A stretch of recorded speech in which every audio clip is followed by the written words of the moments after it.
¿Qué tal mi gente? Una vez más su amigo Joan Brett. Hoy me trae unos aparatos muy poco comunes, que son estos que están acá.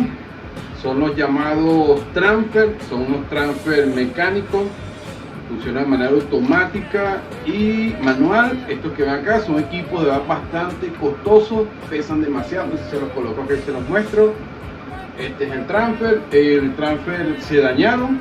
Son dos equipos, por acá tengo el otro, por acá lo pueden observar, aquí tengo el otro, son dos equipos. Me dijeron, Joan, vamos a ver si tú puedes reparar estos equipos. Son de una planta eléctrica súper grande y hacen, como les comenté, el intercambio. Manejan hasta 100 amperios, son de verdad bastante potentes y me dijeron que lo reparara. Entonces, vamos a ver con qué nos encontramos, vamos a ver si lo reparamos y le damos otra oportunidad a estos aparatos tan costosos como estos transfer mecánicos.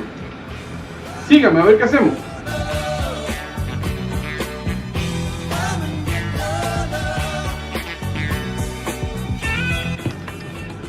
Se ven algunas pistas bastante dañadas. Vamos a ver qué solucionamos.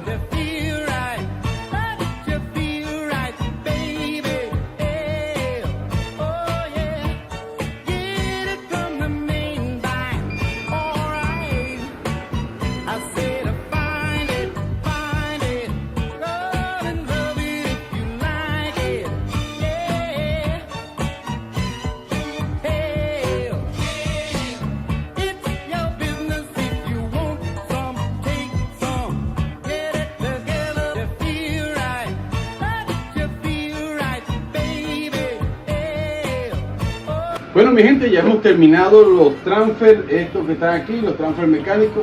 Les dije, esto pesa, aquí están, totalmente listos. No tengo cómo probarlo, pues ya manejan altas tensiones y no tengo aquí cómo hacer la prueba, pero confío en que ya están totalmente operativos.